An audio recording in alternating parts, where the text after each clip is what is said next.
Toshkent shahar qurilish va uy-joy kommunal xo'jaligi sohasida hududiy nazorat qilish inspeksiyasi tomonidan poytaxt hududida joylashgan ko'p qavatli uylarning kuz-qish mavsumiga tayyorgarlik holati hududlar kesimida bosqichma-bosqich o'rganilmoqda.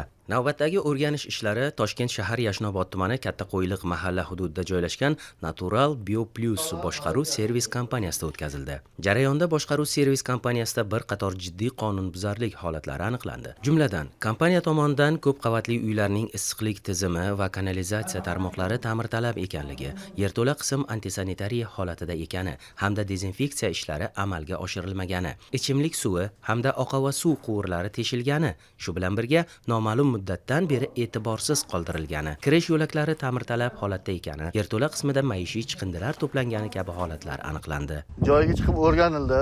O'rganish jarayonida boshqaruv qoidalariga oid bir necha bandlar buzilganligi aniqlandi. Ya'ni ko'p kvartirali uyning umumiy foydalanishdagi yerto'lasining sanitariya holati qoniqarsiz ekanligi, 4 ta joyda suv quvurlari va kanalizatsiya quvurlarida suv oqish holatlari mavjudligi, ko'p kvartirali uyning tutash hududlarida qurilgan qurilmalar yuzasidan inspeksiyaga tegishli tartibda ma'lumotlar berilmaganligi hamda fuqarolarga tegishli ma'lumotlar taqdim etilmagan holatlar aniqlandi. Bu kabi kamchiliklar mavsum davrida issiqlik ta'minotida uzilishlar bo'lishiga hamda aholi uchun qator noqulayliklar yuzaga kelishiga sabab bo'lishi mumkin. Mazkur huquqbuzarliklar yuzasidan boshqaruv servis kompaniyasi rahbariga bazaviy miqdor hisobining 15 barobari miqdorida jarima belgilandi hamda mavjud huquqbuzarliklarni bartaraf qilish yuzasidan yozma ko'rsatma berildi.